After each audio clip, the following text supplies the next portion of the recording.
Going all right. Always like to see that you're live. That's good. Sure. That's a good sign. So, good morning, everyone. Welcome to Ask the Agronomist. I've got my special guest host here, Cody Evans, with us, and I'll let Cody introduce himself here in a minute. But we're going to focus on weed management, weed control, herbicide issues. Been pretty excited to have this conversation because it's perfect timing, and there's a ton of stuff going on with temperature, with dates, with drought, with stressed crops, stressed weeds, a lot of topics relative to weed control that we're going to dive into with Cody here this morning. So appreciate him for coming up and joining us. We're at the Nutrient Studios here south of Macomb, and looking forward to your live questions as always. So if you have questions relative to herbicides, weed control, weed management, weed resistance, weed whatever, Cody's the man. So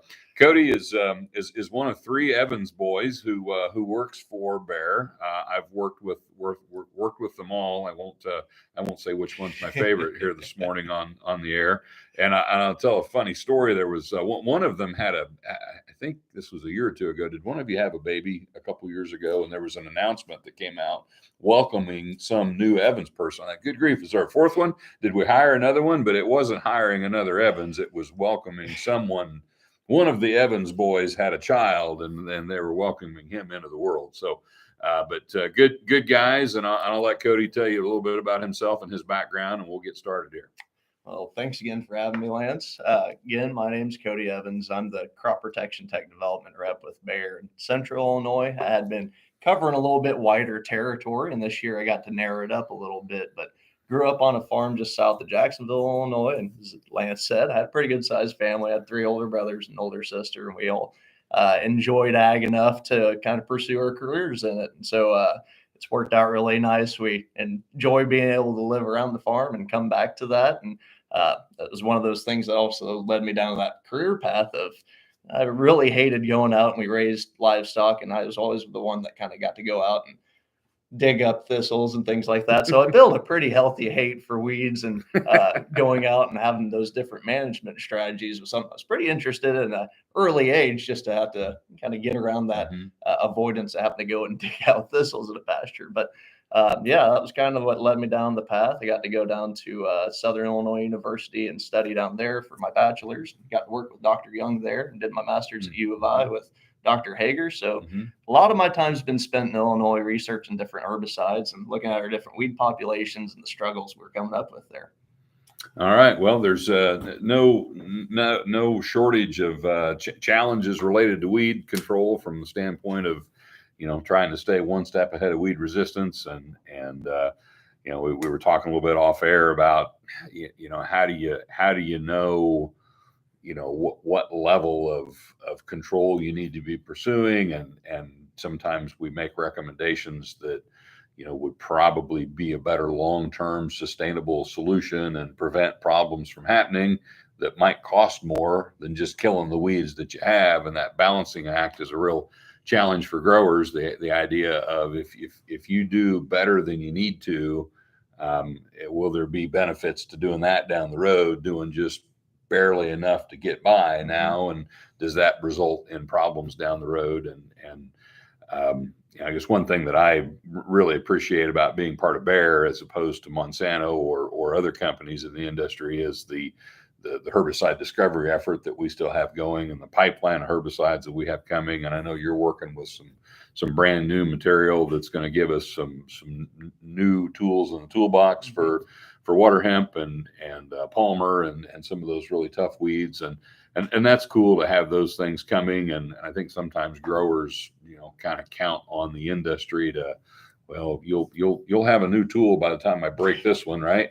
And we've been through a stretch here where we haven't had many new tools lately, and so I guess talk a little bit while we're talking about pipeline. I guess what are some of the things you're working with, and what do you see coming in the next 5 years from a weed control standpoint? Well, and you kind of touched on the weed management versus control, and that's something I kind of want to start out with, as far as we talk about weed management more in that long view, right? So we're trying to control the seed bank. We're trying to make sure that we're not having problems down the line. When you think of just the control aspect, you're kind of waiting for the weeds to come up. You're kind of taking care of the issue as it arises. I think of more of that weed management strategies that kind of falls into your 4 different pillars, right? You talk about eradication, prevention. We've got weed management and weed control. When it comes down to it, I think of that weed management side of being a little bit more all-inclusive of thinking, further down the line. How do I manage these weeds with maybe a few extra modes of action that are effective? We always talk about multiple modes of action, but let's make sure they're actually effective on the species that we're seeing out there. Large seeded broadleafs, blowing through group 15s, things like that. Sometimes we leave ourselves a little bit of gaps in these programs, but we have to rely on a post system. But it kind of comes back down to, we really push this start clean, stay clean mentality. We really liked if we're able to control those weed species before they're coming up. And we always know that, if we get weeds that are emerging, they're robbing your yield. If you're looking at a weed, it's usually pulling something off your crop. So if we can usually overlap those residuals, or at least do enough to where we're keeping the pressure off of our post programs and giving it a little bit more of a chance, that's usually where we see the most success. And then that also comes into the play of that weed management strategy. We're taking the pressure off those post systems so we don't break those tools, that we've got in the toolbox. We kind of got to the point where we're getting down to the bottom of it, and you're running into the power tools, that might cause us a little bit more crop response. It might cause some other things, but those are the things we're going to go to for efficacy. If we change our management strategies a little bit, this goes into things like, when our application timings are coming in, not pulling the trigger too early, but not pulling the trigger too late. And also things that we can add in. I like throwing in dicamba with our residual products, kind of touch on that a little bit later as far as, weatherproofing for some of these situations. Right. But all those different strategies come into play. We are looking at things down the pipeline that will give us a little bit more of an edge, give us a tool, an extra tool to use. A lot of these products that we're looking at, though, aren't, they're not a new Roundup necessarily. And so we're still looking at those same strategies of, we're looking at multiple modes of action tying in with some of these products. A lot of the different concepts that we're looking at, and we talked about this, brought it up before, is Conventro is one of the product concepts that we're looking at. And the active ingredient within that, the diflufenican, it's really, really good on Amaranthus. But we're also seeing how that plays with other species and other things that we can add in to make it more of a complete program. So, for those of you not up on your Latin, Amaranthus would refer to the pigweed family. So that would be water hemp and palmer and red root pigweed, if there is still a red root pigweed out there. It's hard to find those these days. It's been kind of crowded out by the water hemp. Yeah. But yeah, that's this diflufenican molecule that Cody was mentioning. We've had products in the past. I can remember some from the old Monsanto days, halosulfuron, which we sold as permit. It killed about 2 or 3 weeds. If you're only going to have a very narrow species, it really helps if that narrow species is something like water hemp and palmer, you can be a pretty exciting product and only control one weed if you control water hemp really, really well. So that's kind of unique to have we're always looking for products with a broad weed spectrum, and that's great to have. But if you're a water hemp specialist, that's probably not bad. So out of all the things we deal with, water hemp's probably by far the most problematic as far as resistance. And we're, a lot of the times we're still getting a lot of control out of our group 15s and, our PS2 inhibitors like metribuzin on the soybean side. But we're seeing enough pressure be put on those. We're losing a lot of the same group 15s in corn, atrazine and metribuzin, same group. So if we're starting to see, those fields get a little less efficacy, we really need that extra active ingredient helping out there. And really that resistance management play is what we're trying to do with the product, and make sure that we've got other things tied in, that we're not putting too much pressure on it to where we break it. So that kind of management strategy around having a complete program and putting more power into our pre-programs is really paying off, at least in our plots. Because if I go through and I'm doing a strategy where I'm adding in dicamba, or I'm having more modes of action that'll be effective, and hopefully I'm getting activation out there, that's usually giving me enough control up front to where if I'm coming back with a Liberty only program, we're still getting good efficacy out of Liberty, but you have to catch the size right of the weeds. you also have to make sure that you're not spraying a carpet out there. Right. So anytime that usually I see failures out of like a contact post herbicide, it's either because of resistance or if we've got just too much weed pressure out Right. there. And then, conditions can come into play with Liberty applications too, low humidity and things like that. But if I was able to have a pre-program that kept a lot of those escapes out, and I'm not having any, water hemp that might have been missed by that pre, and I'm coming back and it's too big by the time I'm burning it down. If I've given that a chance, it's a very clean plot, and that strategy worked really well. But I've also seen that if I use the same program, or let's say our pre, maybe take a mode of action or two out of it, or I don't include something to help it weatherproof, then that's usually putting too much pressure on it. Right. And that's where I see some of those misses if we don't have a really good post program or we're coming in a little late. Right. Well, it's kind of a, with post-emergence weed control, it's kind of a numbers game. If you get 90% control of 1,000,000, that's a problem. If you get 90% control of 10, and you got 1 left per acre, that's probably tolerable for some people. Well, and that's the other thing too. Water hemp's the tough one because how much seed it produces. We really want to see nothing out there. Anytime you are seeing a little bit of water hemp pop through, that's going to be a lot bigger of an issue if that goes to seed for the next year. They talk about that 100,000 to 500,000 seeds. If you've ever seen water hemp seed, it's pretty tiny. And I've even gone through and sprayed plots and come out and had it on me. It doesn't take too much to stick on you. So anytime that we can keep the fields as clean as possible is the best thing we can do. It's that prevention from keeping those populations building in the field. And you always got to think about your soil seed bank too. I go to some of these fields to do some research, and they've done such a good job that I really won't have much pressure to deal with. You go to some of the other ones where it really only takes about a year or two of escapes to really have enough pressure to where I could do some research on it. Yeah, I was talking to a organic producer recently, and they were talking about, there's been situations where some people that they work with on the organic side, they've just completely lost the ability to control weeds because the seed bank is just too thick, full. Yep. And they've actually had to rotate out of organic back to conventional, which is a huge undertaking for folks, because then you got to get recertified, get back in. But it became impossible to be successful with organic production on some fields due to, just the weed seed bank was uncontrollable. And it is remarkable. There's fields that you could do a pretty minimalist program and get a clean field, because historically they've been a clean field. Yep. But you need to be careful doing that, because you in hot water. Yeah, you got a good thing going and you want to keep it going there. Yep. And that balancing act between doing more than you need to versus not quite enough is a little bit challenging to balance that sometimes. But yeah, it kind of comes into that long view, the little extra money in the pre-program or making sure we're cleaning stuff up with the post.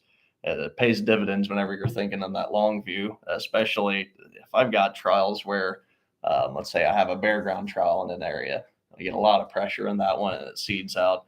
If I go and put a trial there that's got really strong programs the next year, and I had the same trial maybe in a block that's more normal, you'll really see some stuff break a lot faster in those really heavy pressure areas. So making sure that we reduce that's one really good step, and then making sure that we've got the right plan in place for control. I've got another grower I work with. He raises conventional, or not conventional, but traditional traded, regular old corn, but he raises conventional beans. And he learned a few years ago that he used to be kind of a not perfect weed control in corn. He was going for an economical level of weed control in corn. Well, he realized fairly quickly that, hey, if I have any weeds in my corn, it's impossible to keep my conventional beans clean the following year. And so he has really upped his game on, he wants perfect weed control in corn, and that helps him get through that conventional soybean year easier. Yeah. So exactly what you're talking about, that, if you keep things clean, it's easier to keep keeping them clean than it is to clean it up after it's gotten dirty. So let's talk a little bit about, some of the challenges that come with residual products from they add costs, they add potential for crop response, and how do you balance that in your programs? And so as far as, when we're running those post group 15 applications or any of those residuals there, I really like having them in, even, if I'm starting to wonder, is it going to be worth it or not? Right. A lot of the times, if I'm most successful, it's because I'm using that whole start clean, stay clean mentality. I'm spraying clean too. Right. So you really don't want to spray clean just with a post. And usually that's where I'm at least including in another residual. When we had dicamba with things like boron or residua, those are both group 15s that take a little bit more water to activate. And so usually that dicamba was helping it out. If I'm pairing it in with Liberty, it's a little bit different of a story, because if I don't get rainfall, for the next week or two, anything that I kill out's fine. But if I do start to get any germination before that activation, that can give me a little bit of an issue. But I'd much rather have it out there than not in most cases. Right. On that subject, I'll interrupt you there for a minute. We've had some questions here the last few days. If you apply a group 15, so there's several different ones, and it might make a little bit of difference what molecule you're talking about. But let's say it lays there on bare ground or residue covered ground, either one. So it's either laying on soil or laying on residue or laying on a mix for 2 weeks, let's say, in bright sunshine and 90 degrees. Obviously, until it rains, it's not activated. It's not doing anything. But is it stable? Is it going to stay there? Will it still be at full strength when it does get activated? Yep. So really cool loaded question, because this one's like trying to describe a picture by telling you the color of the frame, because there's so many variables that kind of go into it. But I'll start off with the easy one. So you talk about how long a product will last out there. So you think more on that water solubility.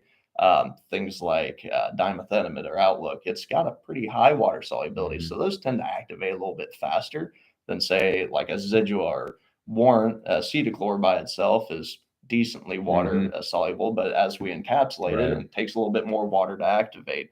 Acetylchlor kind of goes up from that, and then you get products like Zidua. Flufenicet's a really good one we talk about in Trifle. It takes a lot of water to activate, so it hangs out a little longer. So that's part of it. But then when you think about sunlight, you have photodegradations going on. You've got microbial activity playing part on it.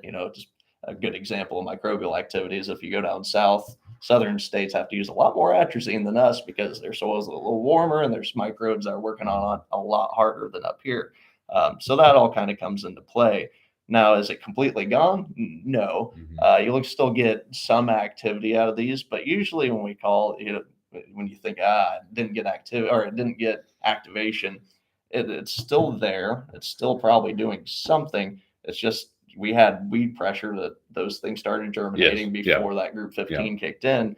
And a lot of those shoot inhibitors, they have to catch it small. They're going to do much to anything that's germinated. So usually that's where we see, okay, we have that failure to activate. Do we still get some activity out of it? Yes. I mean, if I go out to a plot and I know it's been really droughty conditions, there'll always be a difference there versus an untreated, or if I just didn't run any residual at all. But your differences in efficacy, and then also, your weed pressure coming in. You always think of that curve, of residual activity that we've got. You spray the product, kind of starts out here. Over time, it drops.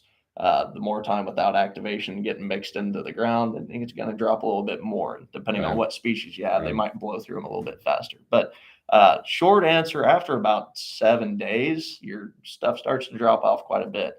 You really would like to have, that half an inch of rainfall within a week after your residual applications. But they, do bring up that, well, if you're making a residual application and you can work it in before planting, if you haven't had activation, that's one thing.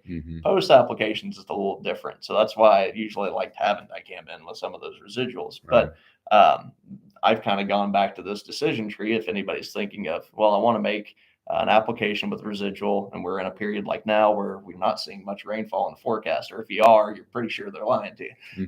But because every time I've counted on it lately, that's usually the case. But where it kind of comes into play, though, is, okay, do I have weed pressure there? Did my pre work? Did I get activation originally? If that's the case, I'm doing a Liberty application, and I know I'll be able to burn down smaller stuff. I might hold off that Warrant application a little bit, or let's say whatever group 15 we're throwing in. Might wait a little bit. until we get a little farther down the line. I'm about V6, I'd still go ahead and pull that trigger. But with the dicamba side, I'm pulling it a little bit earlier just Right. because I'm getting some of that weatherproofing in a dry situation. So that's kind of how I've been basing things. If you start to have weed pressure, though, by all means, you need to make the post Right. application. Now we'll throw should I throw a residual in with it or should I wait? Well, if you're coming back to make a pass later on, that's one thing if it's planned. If not, I would definitely try to have it in there. You're still seeing some benefit, but it might not be as great as what you'd see out of getting good activation. Yeah. And I think there's a lot of people that have the perception that it is so dry currently in some places there isn't going to be any weed germination until it rains. That's probably not true. Mhm. There probably will be a few that find enough moisture to get started, but I do agree that there's not going to be a lot of weeds growing until we get some rain. So if you're in that scenario where you're applying to soil that's so dry, nothing is growing, I do think you'll get a lot of bang for your buck out of that pre when it does get activated. You're not discounting, we're thinking a lot on water hemp, really. That's usually what breaks through a Right. non-activated pre, but or a residual. But you also think about, some of those later season grasses and things like that that give us some of those issues later on. Those are still usually getting caught by that later activation. Yeah. So things like warrant that are encapsulated do tend to stick around a little longer too. Degree in that formulation too is encapsulated. Right. So it tends to drag that out a little bit longer and you still can get some activation later on. Other products we've talked about too that have residual activity, but they'll have some reach back like isoxaflutol and things like that. They tend to be a little bit more forgiving as far as activation goes because they can have that metabolites that's a little bit more water soluble reactivate a little later. That'll give you that reach back or recharge, but you don't see that with a group 15. So we've got to try to time it or pair something in there or look at that water solubility side. Yeah, it's unfortunate that we are as restricted as we are on what we can do with dicamba because it would be the perfect thing to be spraying right now from a water solubility, dry weather residual standpoint. It would really help these true residuals a lot in this dry stretch. I know one of the first years that we were doing post applications with dicamba when we were working with the development of Extend soybeans was 2012. And I can remember in the drought of 2012 at Monmouth, we had 6 weeks full residual control of water hemp from half a pound of dicamba, by itself. And it was a combination of very little weed germination because it was so dry. Water hemp does not like dry weather. It'll grow in dry weather, but that's not where it flourishes. And dicamba is, in my opinion, it's the best dry weather residual product on the market.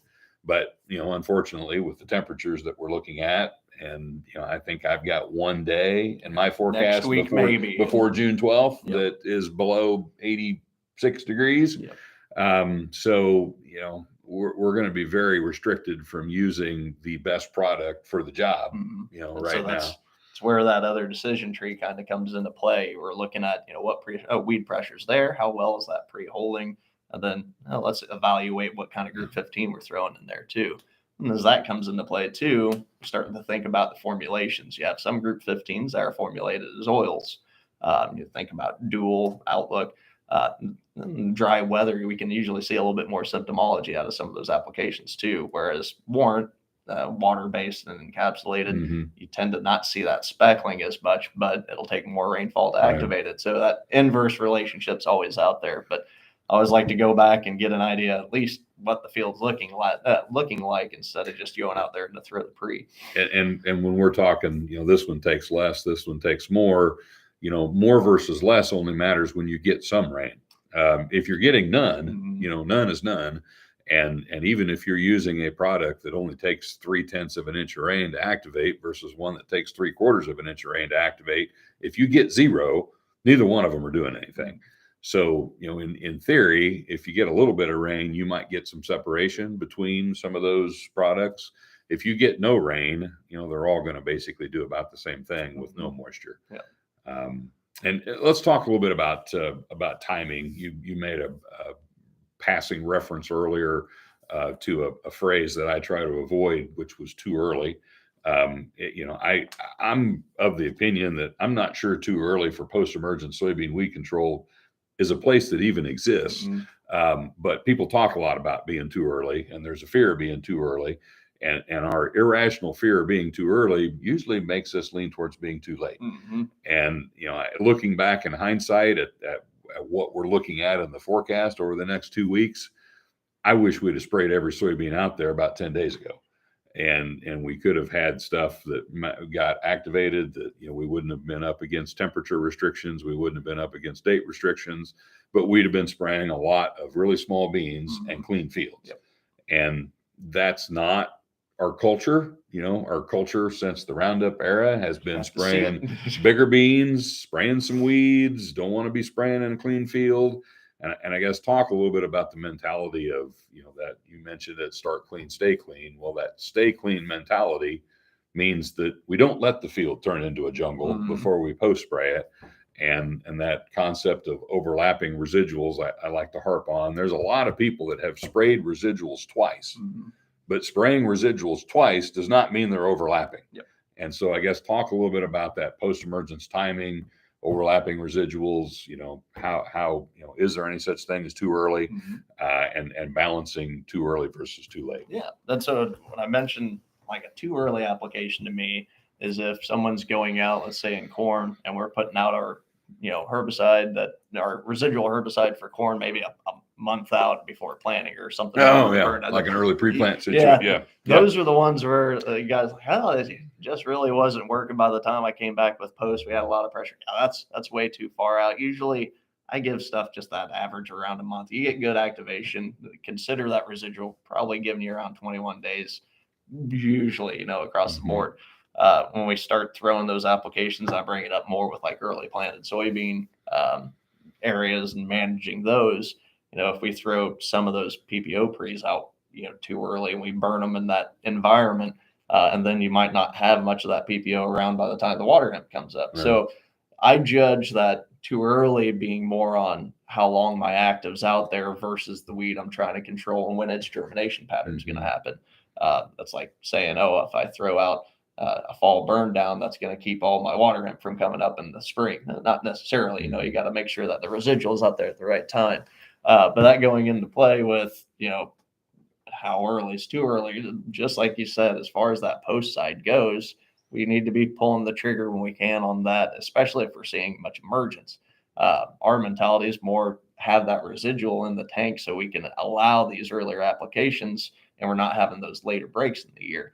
But that's as soon as we start to wait for more weeds to be out there, as fast as the growth is, if I see a 2-inch weed today, by Monday, it'll be probably out of range for some of those applications. So that all kind of comes into play with it, but making sure that, we had that good residual setup was usually the make or break it for, when we could make that post application. But definitely making sure that we don't, stress ourselves as far as having weeds that are too big out there by having that overlap's usually the best mentality. I was looking for a picture that Adam sent me the other night. So keep talking about that. But, the notion that, fields are clean and, Adam had been walking in a field that was clean and grower was questioning whether or not it was, too early to spray. And Adam sent me a picture of a what was it, probably 6-inch tall water hemp plant that you pulled up. And the grower was like, well, where'd you find that at? And he's like, well, it was over there. And there's about 20 more of them I saw as I was walking through there. And the field was basically clean. The pre had worked very well, but there were still more water hemp out there than he was going to want to live with. So it needed a post-emergence application. And if they're already 4 to 6 inches tall, we're kind of right at the threshold there that we don't want to go beyond. And if you let that thing go even just a few more days, it's going to get bigger. It's going to get tougher. It's going to get a thicker cuticle. It's going to be more drought stressed. And we've had a lot of questions around weed control relative to the dry weather. And my fear is if we drag our feet too much making these applications, we're going to end up with big off-label drought stressed weeds. We're going to have a crop that, especially on the corn side, is going to be off-label from a maturity standpoint and growth state standpoint. And people are worried about, well, isn't it really adding a lot of stress to that plant when we're spraying herbicides on it when it's already stressed and it's already It'd be hot? worse later. It'd be worse later. Exactly. That's my point. It's going to be more stressed. It's going to be off-label big. And it's, it's not going to get better. If I look at my forecast, it gives me no hope of rain for 10 days. Mhm. So it's not like I've got it. Well, I'll wait a couple of days and we're supposed to get an inch of rain. We're not supposed to get an inch of rain in the next 10 days. So in theory, the things you're worried about that are kind of keeping you from spraying are going to get worse every day for maybe the next 2 weeks. And we can't wait 2 weeks to spray these fields. So I'm pretty aggressively saying spray everything now. Mhm. Just get it done. Hope for the best. Do the best you can. If we miss something, we got time to deal with it later, hopefully. I don't think we'll miss much now if we're spraying the right rates of the right products with the right adjuvants. A lot of guys are trying to spray just in the morning. Mhm. A lot of people are pretty caught up with their spraying, so they don't have to be spraying 18 hours out of the day. If you have the luxury of just spraying in the morning, things are still looking pretty lush and happy and Mhm. healthy at 6 in the morning. And so I think, we're getting a little bit more humidity in the air. Yep. That's probably going to help a little bit. You mentioned with Liberty that can be important. And, we just don't want to be taking a chance on letting stuff get too big, thick cuticle, hardened off, drought stressed. I mean, if you're trying to spray a limp as a rag, 8-inch tall water hemp at 2:00 in the afternoon, No less surface area out there, really, at that point, if Yeah. she's leaning down too. yes, I mean, there's probably nothing, including dicamba, that's going to consistently control, a big drought stress limp, water hemp plant. Yeah, it's on a couple points. One, usually the thing that always gives us the issue and goes to seed is that weed that we missed on the pre, right? So if we did have an escape or two, Yeah. and exactly what you said happens, we go out, wow, it's 95% clean, but the 5% that's not has had enough time usually to be kind of a problem by the time we come back with a post, and it takes that 1 to 5% of those plants putting on any seed to have just as bad a problem the next year. Then you brought up another good point as far as early morning spraying, or spraying not necessarily super early to where we're in an inversion type event, but as we're a little bit earlier in the day, higher humidity is going to help out, especially with Liberty applications, making sure we add AMS in there as well. That 2.5 to 5% volume to volume, or 8 to 17 pounds anywhere we're running in there. Making sure we have AMS in with Liberty and those hot applications necessary, but a little bit earlier sprays in the day does help out, especially with that humidity side. The other thing, talk about what we're talking about, Liberty. Talk about what you've seen and what you've heard from applicators that have done a Roundup Liberty tank mix and the possible benefits of doing that. Yeah. I think Liberty kind of got a little bit of a bad rap when it was being used by itself in Liberty Link soybeans a few years ago. And, when we're using it with other things, and using it probably differently than people were using it 5 years ago, it is kind of a different beast with the level of weed control that we see out of it. Yep. And then it's also one of those things that I hear guys, oh, should I throw the Roundup in there, just kind of helping with the grass? Not necessarily. So you got to think it's also helping on, not every population we have is completely glyphosate resistant. And so it is giving a helping hand there. And then you also get benefits on the other species that maybe Liberty's not the best on. If we have velvet leaf that might have really thick, the trichomes, all of the really hairy leaves, that's pretty hard to penetrate. Sometimes Liberty applications, you've got these umbrellas. We might not be able to coat the whole plant. You'll just burn tops out, especially if they get any size. But I always like having the Roundup in with my Liberty applications. The only time it can get kind of interesting is if I have a bigger grass out there, let's say barnyard grass, things like that. The only time I really see much antagonism from, let's have like a Liberty and systemic like Roundup, is if we're trying to hit those larger plants, and you might burn out the tops of those without getting the growing point with the Roundup. But usually I always try to have it in with it. I don't see a benefit in not until we get to a point where maybe I'm just trying to kill something out with the selective, and I maybe need to use the post afterwards, because usually it seems like if I can ding up water hemp with a selective, let's say whether, that dicamba is not completely working on it, if it was drought stressed, and I came back with a Liberty application, that was always better than trying 2 Liberty applications or just coming back with a dicamba. And I always liked it that way instead of trying to burn it and then coming back with a systemic. Yeah, I think it's a lot easier to take out an injured weed with a contact burner that doesn't need to translocate through the sick weed versus, back in the old days when we were, before Roundup, glyphosate resistance, and we were respraying with Roundup, you didn't want to respray until things had kind of healed up. But if you're respraying with Liberty, we're just trying to kick it while it's down, kill vegetation and kick it while it's down. And that's probably actually a better way to do it than spraying all of it together. Two products that need to translocate through an actively growing weed. Yep. Especially in these drier conditions. You touched on that a little bit. A limp weed is not actively growing, right?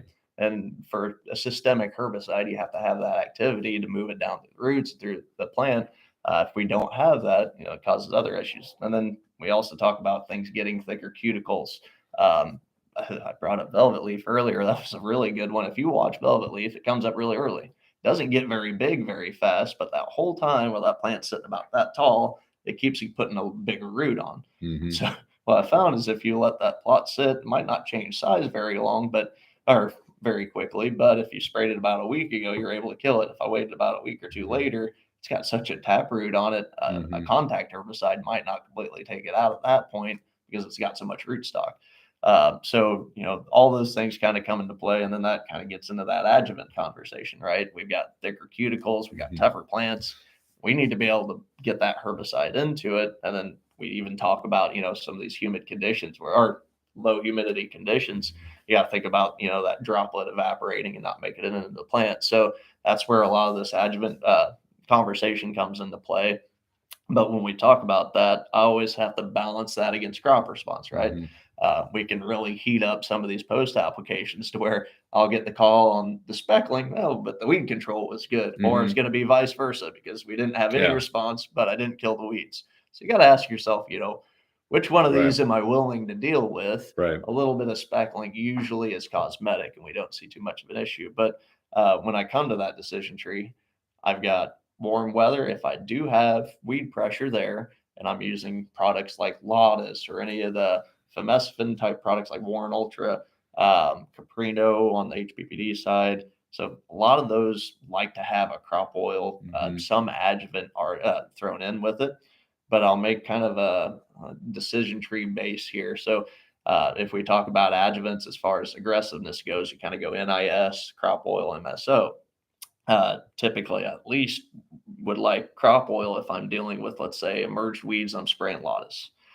Usually like at least the crop oil with it. If I'm throwing in Power Max, maybe some other oils, I might think about dropping down to NIS depending on the size of weeds. But if I've got a lot of weed pressure there, I'm probably at least doing crop oil. I might even go up to MSO to help me get that in a little bit hotter. But that jump to MSO might give me a little bit more speckling. I'm basing this all on what that weed pressure looks like. Because if I'm dealing with stuff that's hardened off, I'm going to have to take that little bit of response and expect that. But that's where... And I think too, your crop,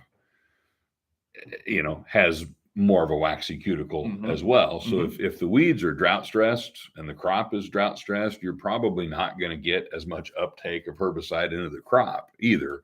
And so, a drought stressed corn plant is in some ways, yes, it's under stress and you don't want to stress it more, but you're probably not going to get as much product penetrating in through the leaf. It's when we really scorch corn is usually when we're spraying early and it's cool and it's been damp and it's, to me, that plant is extremely succulent and it's just super easy for it to get a lot of herbicide absorbed into that leaf versus a drought stress plant that probably it's going to be harder to get that product through the leaf. But if you look at some of these programs we're spraying, especially in corn, where we've maybe got a fungicide in there, we've maybe got different adjuvants in there.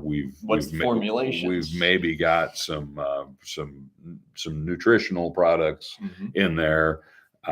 You've got several different EC formulations, which are all kind of oily. Yep. Salts and oils on a plant leaf when it's dry will give you some burn. Yeah. And you've got, you've got in a lot of cases, if we're running a high quality, fully loaded glyphosate, like a Power Max, there's as much surfactant in that as you can cram in a gallon of product already. And if you add, more, oils and adjuvants on top of what's already in there, on top of the oiliness of a lot of the formulations themselves, it can really heat that up. And you got to kind of gauge based on weed size, based on environment, based on past history, based on what do I need to be at a pint of oil, a half a pint of oil, or do I take it clear out based on what I'm doing? And it kind of comes to that expectation too. So, if we're going out and we're seeing a lot of weed pressure, that expectation of crop response probably needs to be there to get that full control. But we talked about humidity and some of the adjuvants there. Sometimes adding some of those crop oils and things like that also help with low humidity conditions to where it's not only kind of moving it into the plant, kind of keeping it from evaporating as quick. I think there's some other humectants that are out on the market that kind of help with that sort of thing as well. But it's kind of interesting whenever you get really, really dry weather and how much that will mess with your patterns. We even kind of talk about you get too fine of a droplet too for some of these later applications.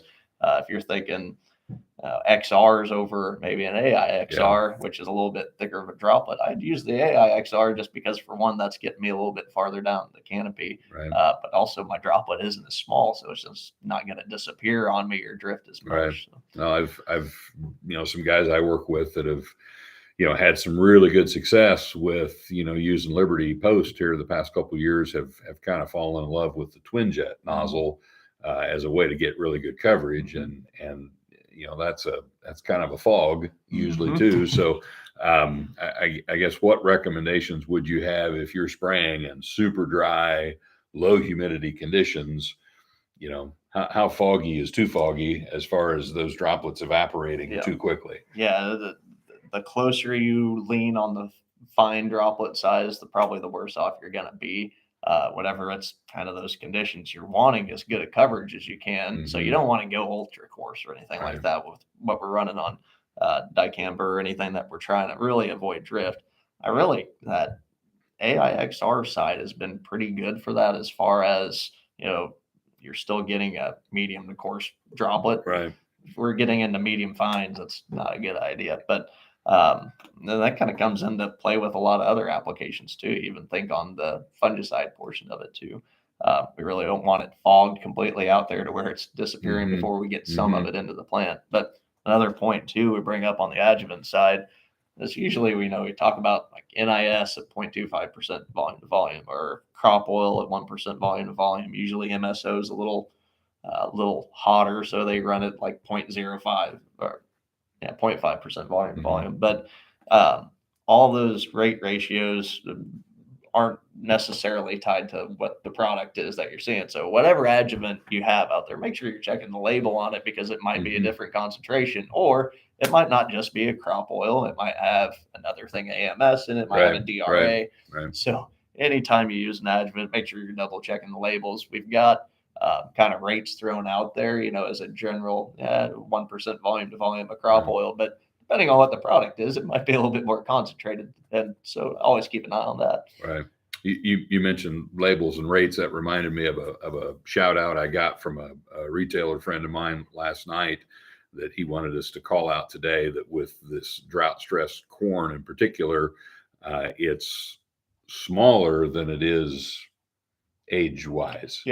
So he was in a field where guy had a few vines coming, and they're wanting to make a dicamba application to clean up a few vines in corn, and the corn was certainly small enough that it looked like it would be an on-label application, but they got to looking, and it was 6-collar corn, and you could find some 7 if you looked long enough. So it was way more mature than its height would have indicated. And so he wanted me to remind people to make sure that you're following your label, make sure that you're growth staging your crop, make sure that you're not just assuming because it's not very tall that it's within label. Yeah, at this point, everything's reaching, that V4 to V5 in a lot of my areas. So you're cutting off a lot of different products at that point, right? You get anything that's got atrazine, we start having to cut that out at about 11 inches. Products like Harness Max, I think we're cutting that off at around 11 inches as well. So you're starting to get into that period where you're looking more at products like Lotus or Diflex that we can utilize, kicking things out like atrazine because we've got that cutoff for it. But another thing to keep in mind, it's been really dry, and this has been one of those years where I'm still seeing some of those carryover issues from last year. So another good point is let's watch how late maybe we pull these applications off, especially mesotrione, famecifin. As much as we were seeing from last year and that drier kind of winter we had, we're still seeing some of the carryover issues. So keeping that on top of mind too. Let's not maybe take those applications too late into June.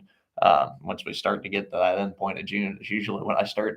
I'm gonna pull that out so I don't get the call on the field the next year. Right. Those that famecifin carryover was a lot more common to see when guys were trying to rescue patches of giant ragweed and soybeans in July. Yep. And we did have a very dry fall. We had a relatively dry winter. We've had a dry spring. It's been kind of an ideal scenario for stuff to, we sometimes worry about residual not lasting long enough, but we've had sometimes that. It sticks around. Yeah, sometimes sticks around a little longer than you would like. Yeah, so. And things that stick around, I wanted to bring up another point. So a lot of the stuff we're seeing in soybeans, as far as, a pre in soybeans, I think is really low on crop response. I like using the Group 15 added in with metribuzin. So like a Warren Mahler, for me, as far as water hemp and grasses goes, it's a really good program. We don't see much response. Boundary would be another competitor that's pretty close to that. But the one thing it doesn't work on is a lot of larger seeded broadleaves. So your morning glory, your velvet leaf, giant ragweed, cockerburr, all that's usually blowing through these. We've got post options to control it. But if you think back and maybe we're just going with Liberty by itself or something like that, whatever our post is, sometimes those larger seededs are a little bit tougher to control if we don't have anything systemic. So I've been also looking at, let's, maybe add classic here or first rate here, an ALS to help us out with some of the larger seeded and some of those programs. But also keeping that in mind, I have seen some of those fields where we're kind of going back to some ALS use. Always keep in mind that we get carryover issues out of that as well. And it can be pretty pH dependent as well. So something to always keep in mind there. And I think those, a lot of those large seed broadleaves that you mentioned, those are weeds that glyphosate's still pretty effective on. So if you're doing that, glufosinate, glyphosate premix, or not premix, but tank mix, I mean, that can help there. And there really isn't, in my opinion, any pre that's going to give us, season-long satisfactory weed control on things like velvet leaf, cocklebur, morning glory, giant ragweed. I mean, those are weeds that we don't want to rely completely on post-emergence applications, but for those large seeded broadleaves that can come up from depth, that have a big, tough seed that is just, it's really hard to get. I mean, you can put 3 pounds of atrazine out there, and cocklebur is probably still going to do just fine coming through that. Yeah. And so we just can't really rely on our pre's to give us season-long weed control those large seeded broadleaves. So we are fortunate that we don't, today anyway, have a lot of resistance build up in some of those species. And it's kind of been frustrating the last few years as we've gone earlier with our applications post, and we've used more residuals post. We've done a damn good job on water hemp, but in some cases we're missing velvet leaf, we're missing cocklebur, and it's partly because we've moved those applications up in the season, and that's the right thing to do. But there are situations where we might need a late post to clean up some of those large seeded broadleaves, and it might be Roundup's all you need to do that in some cases. And so, don't throw the baby out with the bathwater and completely mess up your whole program by waiting later to get those weeds. It's probably another pass would be the right way to get those weeds. And then, out of later season weeds, you always have volunteer corn kind of coming into play. Yeah, I wanted to talk about that was something that we wanted to touch on. And so it's really cool because I got to work with a couple of trials in the years past that we looked at, why are we getting so many issues in some of the volunteer core control, especially when we're looking at, applications of clethodim and sethoxydim. We were seeing, we're pushing this start clean, stay clean, spray clean type of mentality. We're using post residuals a lot more. We're using PGRs where normally we weren't using them. And so you started to see a few things. So out of, the biggest interaction that I was seeing, if we have a group 15, and whenever I looked at it originally, I was like, is it just warrant that's causing this? Yeah, but I used to think that. Yeah. So we started going through and looking at it. If you take a lot of these different groups of 15s and throwing in with sethoxydim or clethodim, we're seeing a lot of antagonism, especially if we stuck to, a 6 to 8 ounce use rate of, let's say, Select. I was usually seeing enough antagonism that it was bringing me down to 40 or 50% real fast. And so that was one relationship where I was like, holy cow. So what we tried to do to make it work is, do you double the rate? Do you add a really aggressive adjuvant in with it? All those things do help.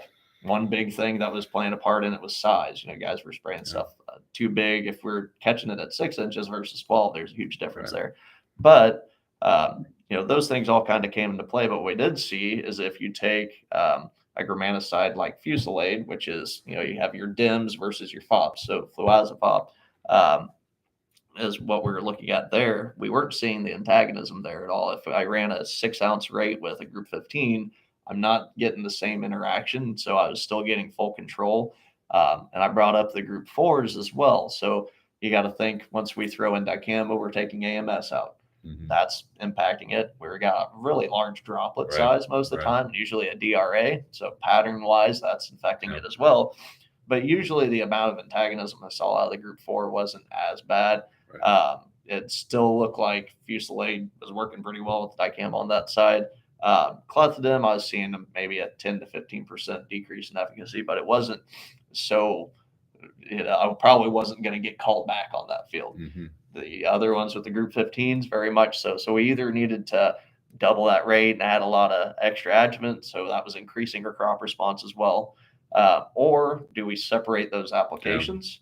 And usually if we're running some of these early post programs, how much, volunteer corn are we dealing with? And sometimes it's not a whole lot.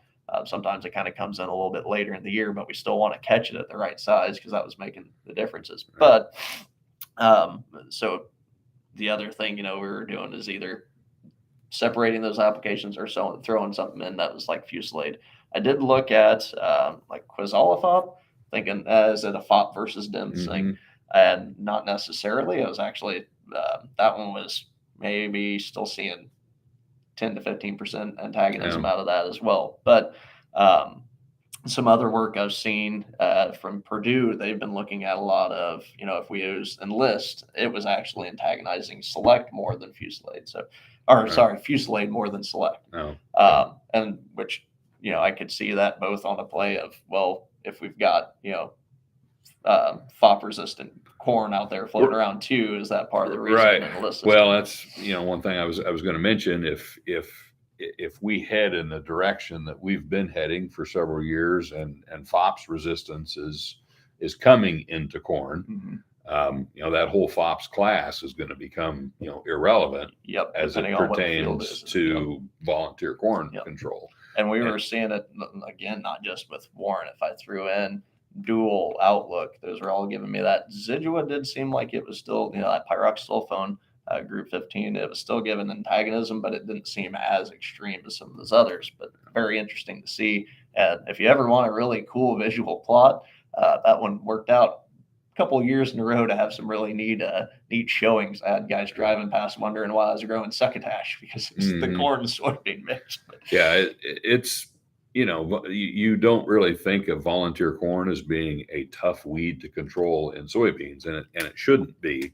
But because of some of the products we're using and the applications that we have to make as far as drift reduction and droplet size, and we're antagonizing clethodim about 6 different ways in some of these applications that we're making. And so you got to go after either small volunteer corn or have a really high rate to overcome all that antagonism. Or like, and I've done this a couple years on my own operation.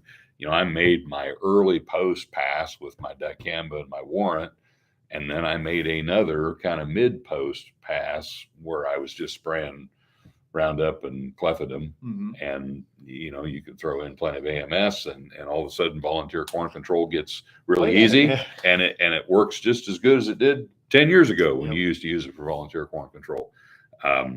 But that's another pass that some people aren't going to want to make, and so there's lots of trade-offs, lots of things, but people just need to realize that the volunteer corn can be kind of a booger when you're trying to get it with everything in the kitchen sink in that post-emergence application, and especially if that volunteer corn gets any size to it, or if you've got a clump of it where you're not even getting good coverage down in the clump.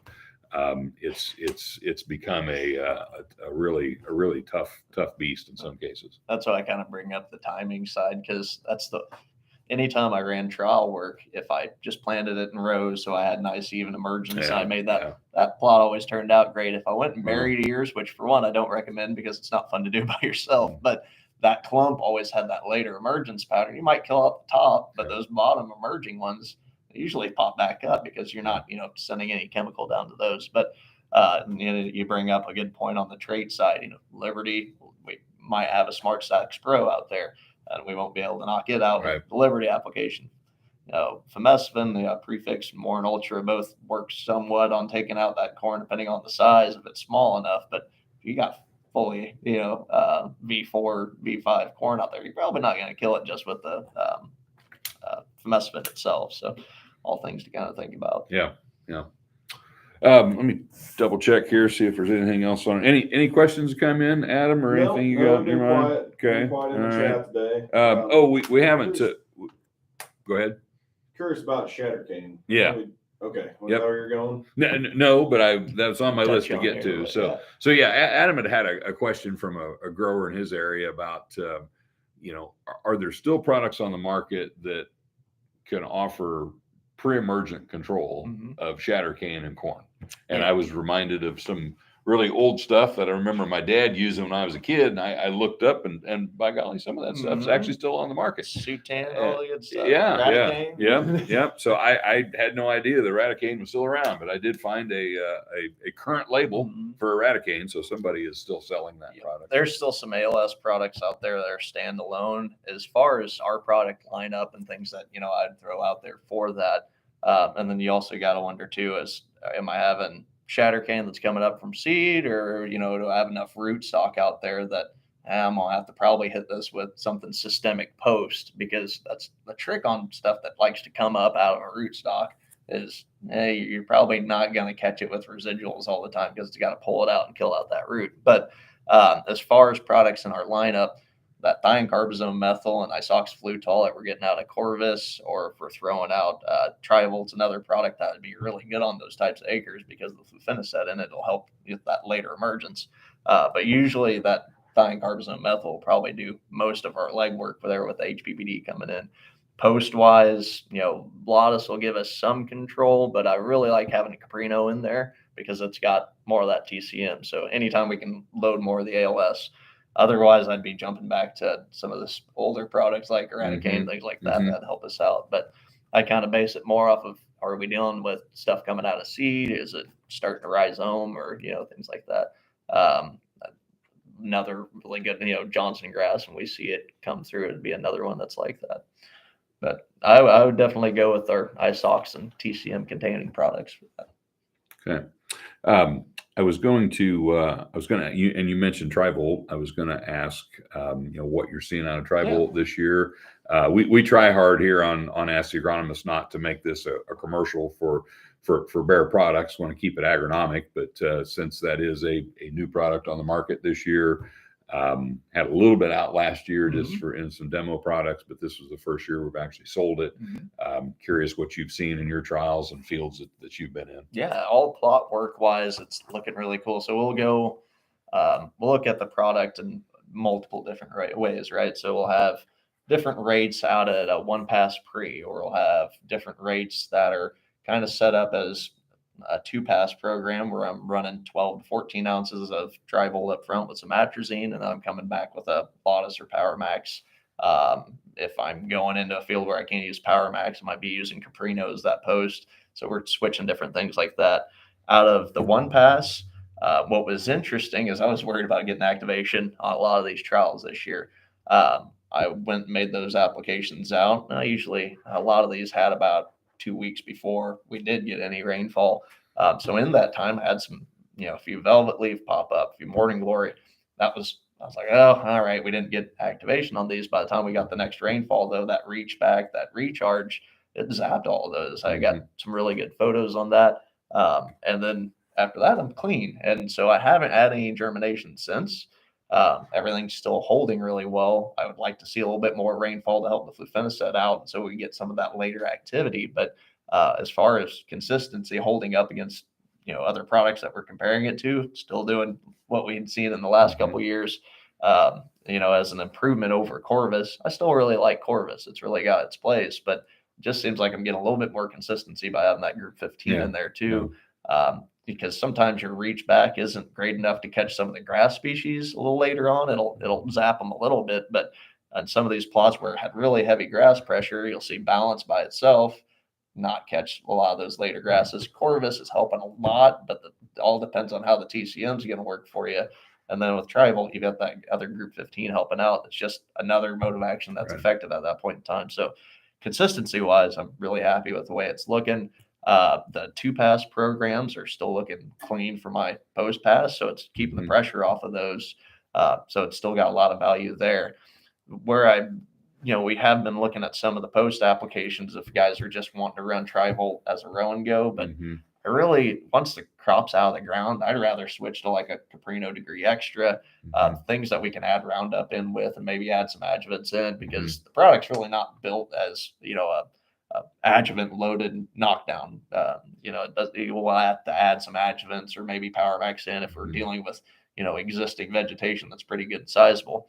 But once we get that corn crop out, that takes out being able to throw in Roundup or crop oil or, different things like that. Just because of too much crop response from the Tri-Volt, right? Just like in Corvus, isoxaflutol has a safener in it, but if we move that product into the plant too fast with an oil or adjuvant systems, usually what will happen is it bypasses that metabolism. The safener doesn't get to work and will either really lighten up all of our corn or will burn on the edges a little bit more too. So all things that you kind of watch there. We can still run the post passes, but usually you can't throw a bunch of extra stuff in. So to me, we can still run it out to V2. We've done it. It still looks really good. My only thing is if I'm getting weed pressure there because it didn't have a pre-out, I'll probably want to throw something else in with it. And that's when we risk kind of heating it up too hot. So as far as a really good setup program as being a premium pre for that, it's taking a lot of that pressure off for post programs, or it's giving us the legs to kind of go out there with a heavier rate and let that last. So I've been pretty impressed. Talk a little bit about, we've talked about the, dry weather efficacy of dicamba. We've talked about the benefits as a pre, but I think when we talk about that, most people are thinking about its benefits as a post pre. Talk a little bit about the work that you've done and the work that the TD group has done. And what we've seen as far as benefits out of having dicamba in that pre-emergence application, even in a quote unquote clean tilled field. It's been pretty easy to get our no-tillers to, utilize dicamba as a pre because it's very beneficial in your burn down for picking up mare's tail and giving you good burn down activity. But we probably haven't got a lot of people that are using it on work ground. Yeah, and which is interesting because the data that we got out of it actually helps if it was work ground. I mean, in our conventional systems, it did seem like you had a definite, really significant increase in efficacy over even the no-till systems where we're adding it in. But every time we've added dicamba in with the pre, it's always looking a lot better by the time we've come back for the post. It's either completely clean by the time we came back for the post, or it's reduced enough that our post works. So a good example of that is, I'll pick on Valor a little bit here. If I take Valor out, flumioxazin, if I don't get the activation out of that, and usually it takes a lot of rainfall to kind of catch that one. So a lot of my plots this year, if it had Valor, some of the PPO plus group 15 pre's, and they didn't get that initial activation, I've got enough of a break through those right now that I'm dealing with water hemp the same size as my beans, if not bigger. It might not be super thick. It's thinned out a little bit, but that's going to be my problem field if I'm coming back with a Liberty application. Now, the same plot that I put dicamba in is completely clean water hemp right now, and I'm going to be able to wait a little bit longer and make my Liberty application. So, for one, it's stretching me out a little bit longer on how long I can wait for the post application. But two, I'm not dealing with a plant that's off label by the time I make that post application, and that. Let's say we have those few plants that made it through the pre, they've been out there long enough. They're already an issue, let alone waiting any longer. So that's usually the biggest kind of play I've got in with it, is seeing how well it's helped out that pre enough to where I'm actually making these post programs even relevant at that point. And it kind of comes into as well when we went and looked at it originally in that residual stance, because whenever I looked at it, early on, or if I had to think about dicamba and corn, I'm not thinking it's giving me much residual out of, that 8-ounce shot, which would be that quarter pound. If I go up to the half pound, I'm seeing more. You get some advantage at 8, but seeing more at the half. When we jumped up to the full pound, that looked really interesting down at Collinsville as far as how long that hold off things like Palmer and things. But that site at Collinsville, we had a really, really thick Palmer amaranth pressure to the point where you could tell about the day your residual stopped working. It was pretty crazy how high pressure they had. In that field, we did a lot of different work where we just sprayed dicamba by itself, 2,4-D by itself, and then get an idea of, okay, what's going on as far as knockdown for one, and then do I get more, any residual out of either one. And even at the half pound, I was still staying, a couple of weeks there is holding that Palmer emergence off. I really wasn't seeing it out of the 2,4-D side at all. But then that also came into play anytime I was adding it in with the pre's, it stretched that pre out, especially if I was in those drier conditions. So as far as benefit on that smaller broadleaf side, I see it pretty heavily, even some on the larger broadleaf side. It's not as strong as what type of activity you'd get on water hemp, but if you got, species out there like giant ragweed that's really sensitive, or cocklebur that's really sensitive to dicamba, I have seen those heated up quite a bit to where it's helping. It might not be the one thing that's going to control it. And I have heard guys, I'm just going to run my dicamba, it's got the residual. It's more of a residual helper. I wouldn't rely on it solely by itself, because if you got one rainfall, it probably washed that out of the soil profile too. So, and teamwork with another residual, I think it works really well on that side. Gives you an extra knockdown, a little bit more of that mode of action. But the main thing is that weatherproofing of, I don't want to have misses as far as an early germinating water hemp plant that snuck out there and I think my field's clean. That's going to be the one that puts on enough seed to mess me up on the rest of that area. But the other way I've always thought it helped is, we always have what I call tillage escape weeds in work ground. I mean, there's always something that made its way through the soil finisher. A lot of things make their way through the vertical tillage tool. It's not really a tillage tool. It's a residue management tool.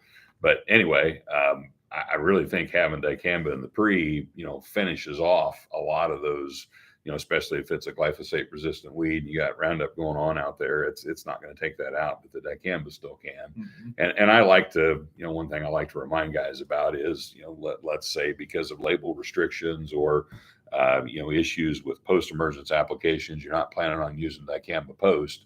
If you're giving up on using it post, to me, that's an even better reason to use it pre. That way you've got that mode on the acre at least one time. And that can really help whatever your post products are, by making, fewer weeds to control, smaller weeds to control at that post-emergence time. One of the hardest weeds to control post is that big pissed off tillage escape weed. That's been, struggling for life out there for 6 weeks and has, now recovered pretty well and got its feet under it. And it's a tough booger now. You're a lot better off, taking that out with the pre, and just for a whole host of reasons, the safest, easiest time to use dicamba is pre. And so, even if you're not a fan of dicamba post for whatever reasons, that's one big benefit of the XtendFlex soybean system is you can use it in your pre You can use it in your burn down. You can use it early post. We're not really advocating everybody use it post, and we're not advocating anybody use it late post. But if you don't plant beans that are resistant to it, you can't use it pre either. And that's a big loss in my opinion. Yeah, you lose out on that little bit of weatherproofing you're going to get on that side. The other kind of thing that comes into play is if I'm planning Liberty programs either for my Enlist or my Extend Flex, like you said, I've got a tool to help me out, make that Liberty program more successful. Right. Because if we've got a pre that doesn't work, it's usually hard to catch up on your Liberty passes. Well, I think we've gotten through everything I had on my list. Had any questions come in, Adam, or anything? Nope. Still Okay. quiet. All right. Well, we're either boring people to death or doing a good job answering all their questions before they come up, Cody. But I sure appreciate you joining me here this morning, making the trip up. I know you've got lots of trials to rate. You were at the Farm Progress Show late yesterday, getting plots put out there. So if you make it to Farm Progress Show, you can see some of the fruits of Cody's labor there in our demo plots at Progress Show, which are always very, very well done. So I'm a small part of the group that does that. I got to give a lot of credit to Dan Bicycle and Dave Shannon. Really are the dudes for that. If you ever go to Farm Progress Show when it's in Illinois, and you marvel at the plots that are there. There's a gentleman that works in the TD organization with Cody, Dan Bicycle. Will give Dan a shout out here. You'll never meet Dan. He doesn't get to be there and show off his plots and get any credit for the effort he puts in there. But he deserves all of it. Yeah, that's right. That's right. So those of us that are working at the show site, showing off the plots, answering your questions, we didn't do a damn thing to establish those plots there. That's all Dan and Cody and other people working behind the scenes in the TD organization. So big shout out to them for those efforts and other things they do to help the rest of us look knowledgeable and smart occasionally. So thanks for coming in this morning, Cody, and thank you all for watching. And we'll be back again in 2 weeks, what's that, about the 15th? So hopefully the flash drought is over by June 15th. If it's not, it will not be a flash drought. It will be a real drought. And we will be in full panic mode in 2 weeks, talking about what's going on with the crop from a drought perspective. So thanks for being here with us this morning. Everybody stay safe, get your weed sprayed, get your fields posted, get done with weed control. I like to tease some of our competitors that brag about the fact they can spray all summer long. Actually, they can't legally. Doesn't mean they don't, but we need to follow all product labels. And who wants to spray all summer long anyway? So get out there, get your weeds controlled, and then maybe you can take your summer off rather than spend it rescuing messy weed fields in beans. So thanks for joining us. We'll see you again in 2 weeks. And thanks again, Cody. I'll see you guys. Thanks, Jen.